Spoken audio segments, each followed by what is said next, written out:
어제 만찬에서도 합의에 이르지 못했는데 날이 바뀌어서 오늘 윤석열 후보, 김종인 전 비대위원장은 어떤 이야기를 했는지 저희가 여러분께 들려드리겠습니다. 먼저 윤석열 후보의 이야기 들어볼까요? 우리 김종인 박사님과 관련된 얘기는 제가 더 말씀을 안 드리는 게 좋을 것 같아요. 그래서 말씀드리는 게 별로 바람직하지 않은 것 같고, 일리가 있는 비판이고, 저희도 지금 경선하는 과정에는 이 본선을 대비한 조직 이런 걸 생각할 겨를이 없었기 때문에 이제 전당대회 마친 이후에 상당히 그 선대 조직을 어떻게 구성할 것인지에 대해서 상당히 많은 브레인스토밍을 했어요. 근데 이제 시간이 좀 걸리는 것이고, 오늘부터 이제 더 본격적인 행보를 또 할 거니까 지켜봐 주시기를 부탁드리겠습니다. 한때는 그 양반이라고 표현을 했다가 또 논란이 많이 생기니까 이제 우리 김종인 박사님과 관련된 얘기는 더 이상 하지 않겠습니다라고 윤석열 후보가 선대위 어쨌든 출범할 수밖에 없다. 빨리 움직여야 한다는 절박한 심경을 다시 한번 이야기를 했고요. 그러면 김종인 전 비대위원장은 오늘 어떤 이야기를 했을까요? SBS 화강윤 기자가 김종인 전 비대위원장의 이야기를 전화로 녹음을 했습니다. 영상은 없고요. 김종인 전 비대위원장은 어떤 이야기 했는지 아까 양만 의원이 한 이야기가 잠깐 포함되어 있는데 여러분 잘 들어봐 주시기 바랍니다. 걱정을 하지 말라고 하는 게 이제 선대위에 좀 어느 정도 다시 참여할 좀 가능성을 열어두시는 의미지. 아니, 일반적으로 걱정을 하지 말라는 얘기지 특별한 의미가 있어. 의견이 좀 좁혀졌다고 봐도 될까요? 무슨 특별한 의견이 있는 것도 아닌데 무슨 의견이 좁혀질 게 없어요. 잡음이 생길 수도 있다, 선대위에서.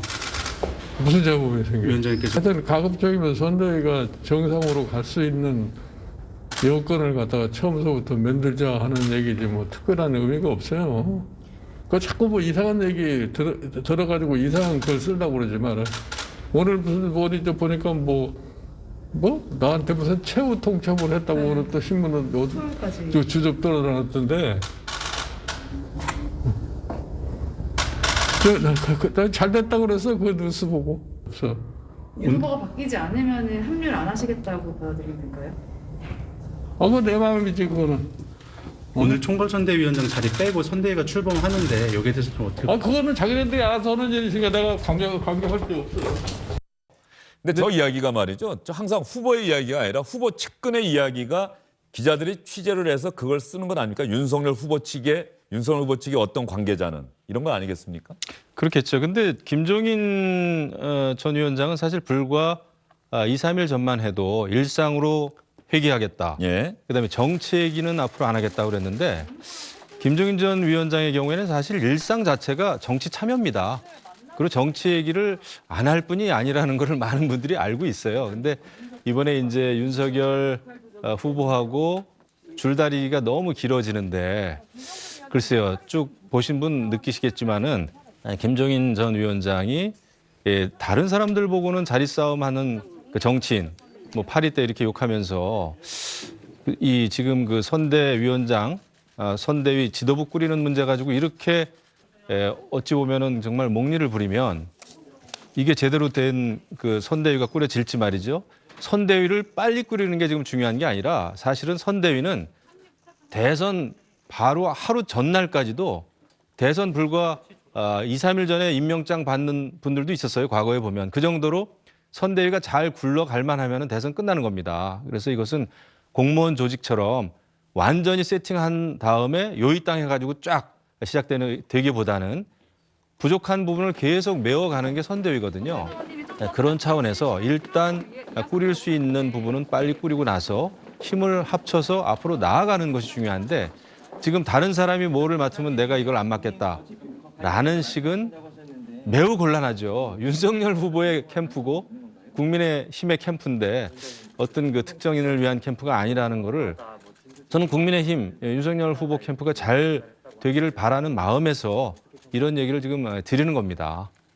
이런 상황에서 이재명 후보가 어제 당직자들이 저는 사퇴하는 그 자리에서 사실은 입법과 관련한 간담회를 민주당 의원들과 했었거든요. 이 자리에서 대단히 속도감 있는 입법, 이번 정기국회에서도 이러한 입법들은 반드시 해야 되지 않겠습니까? 특히 야당이 반대한다면 필요한 법안은 단독으로라도 해야 되는 것 아닙니까? 그러라고 국민들께서 180석에 가까운 의석을 준 게 아니겠습니까? 이런 인식을 밝혔는데요. 윤석열 후보의 장모 사건을 염두에 둔 이야기도 어제 간담회에서 했다고 합니다. 이 부분에 대한 이재명 후보의 이야기를 한번 들어보도록 하겠습니다. 현안들은 최대한 책임 처리, 신속 처리해내고 또 그게 어려운 점이 있다면 패스트트랙 등 관련 제도들을 활용해서 당론을 정하고 행정부처와의 이견을 좀 줄이는 게 선제돼야 될 것 같습니다. 근데 시간이 없지 않습니까? 빨리 좀 속도를 내보겠습니다. 이번 정기국회에는 처리하는 걸로. 네, 알겠습니다. 교원은 어디 관련인가요? 공무원 교원노조법 관련해서는 환노위 한노위. 아니 그러면 한노위는 야당이 반대를 해서 통과를 못할 테고 행안위는 우리 위원장님이 방망이 들고 계시지 않습니까? 그럼 처리가 현실적으로 가능합니까? 불가능합니까? 살펴보도록 하겠습니다. 아 진짜로요? 야당 아니 반대. 우선 야당이 반대 당연히 할 텐데. 아니 우선 살펴봐서 야당하고 의견을 좁힐 수 있으면 해서 같이 가는 것이 좋으니까 물론이죠. 그렇게 하고요. 안 되면. 그게 안 되면 이제 그 다음 단계는 또 저희가 논의를 하도록 하겠습니다. 예. 아니 이번 단독으로 처리할 수 단독 처리할 수 있으면 하자니까요. 사무장 병원 근절 이게 이제 정확하게 사법경찰 관리 직무에 관한 법에 대해서는 이견들이 있기 때문에 여러분님도 말씀하셨던 이 부분에 대해서는 야당이 좀 과도하다는 의견이 있기 때문에 단독으로 처리를 검토해야 된다는 이거는 책임 사실은 처리. 그렇죠. 범죄 행위를 단속할 기회를 더 갖겠다 그런 건데 이걸 반대하는 게 이해가 안 되지 않습니까? 그렇죠. 특히 우리 윤모 후보의 그 관계된 사람이 관련되는 거 아니에요? 맞습니다. 그 단속을 안 하니까 그런 사기 범죄를 저지르는 거 아니에요? 이거는 당연히 이번에 정기국회에 처리할 수 있을 것 같은데 필요하고. 그래서 네네. 책임 처리를 해야 되는 1번 사안으로. 네네. 그런데 저 내용을 보다가 보면 전재수 의원님, 그러니까 단독으로라도 하는 얘기를 야당과 협의가 안 되면요. 그럼 단독으로라도 해야 되는 것 아닙니까라는 얘기를 이재명 후보가 좀 반복해서 하네요. 네, 그러니까 국회에서 이제 법안 처리는 양당 그 합의 처리를 기본으로 합니다. 그것이 이제 전제가 돼야 되고요. 다만 이제 지난번 회기에서 CCTV법 같은 경우 있습니다. 수술실에 CCTV 설치 의무화. 그렇습니다. 예. 수술실에 이제 CCTV를 설치하는 것에 대해서는 또 이제 의료계에서 주장하는 내용들까지 많이 넣었습니다. 그러니까 이제 그야말로 이 위험한 수술을 하거나 할 때는 이제 그 의료계에서 주장하는 내용들이 있는데 그런 것들 다 포함했음에도 불구하고 압도적 국민들이 지지를 했는데 야당이 이제 이 차일피일 미루면서 입법이 좀 늦어진 적이 있거든요. 그래서 국민들의 압도적 지지 또는 이제 민생과 관련된 이런 것들, 정쟁과 아무 상관도 없는 이런 것에 대해서는 그 의사 일정에 좀 그것들을 봐가면서 이게 합의 처리가 안 될 경우에는 이제 단독 처리해야 된다. 이제 이런 취지고. 그러니까 이제 국회라는 것은 농부들은 가을에 이제 소출로서 한 해 농사를 결정짓지 않습니까? 소출로서.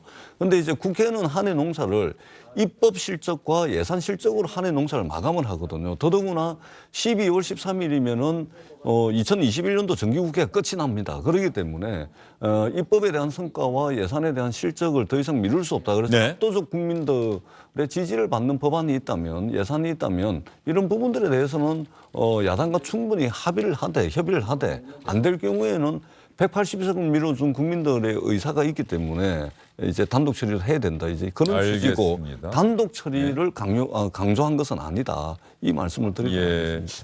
이재명 후보가 16일에 지난주 한 9일이 다 돼가네요. 기후 변화 대응을 위한 기후 활동가, 청년 활동가들과 만난 자리에서 공동체의 협의된 룰을 일부 어기면서 주장을 세상에 알리는 것, 그럴 수 있다. 저도 전과자다. 범법을 하는 때도 있다. 범법자로 몰릴 때도 있다.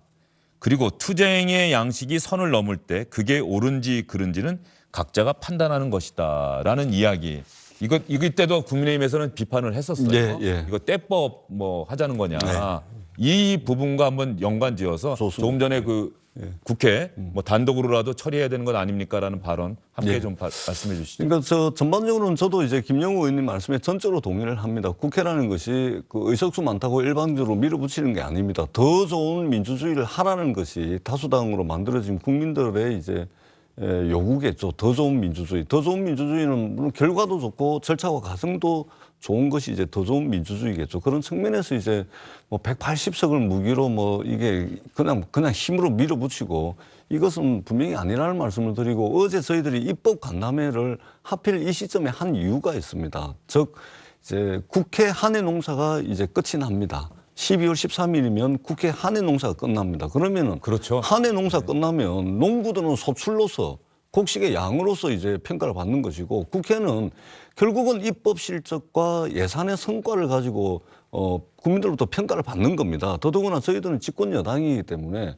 지금 민생법에는 정쟁과 아무 상관없는 선거와 아무 상관없는 민생법안이라든지 또는 소상공인을 보호할 수 있는 예산이라든지 이런 부분에 있어서 성과를 내야 되는 겁니다. 그런 측면에서 어제 이제 입법 간담회가 있었던 것이고 그러니까 정기국회 한 해 농사를 잘 지어달라 이런 측면에서 이제 말씀을 드렸다는 말씀을 드리고 그다음에 기후변화 대응과 관련해 가지고 이제 청년 단체들하고 이제 이제 간담회가 있었는데 사실은 이제 지구 역사에서 5번의 대멸종이 있었습니다. 5번의 대멸종.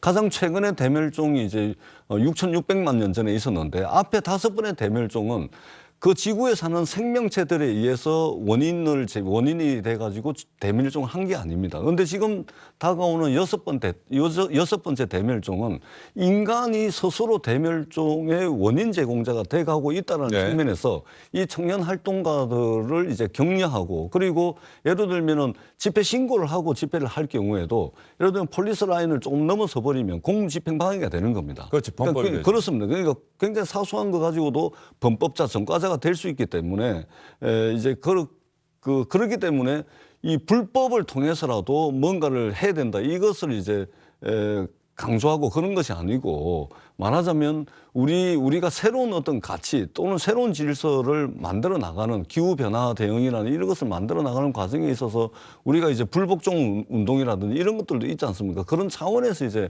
말씀을 드린 것이지 불법적 행위를 통해 가지고 또는 범법적 행위를 통해 가지고 자신들이 주장하는 바를 관철시키기 위해서 불법도 용인될 수 있다. 이렇게 말씀을 드린 것은 전혀 아니다.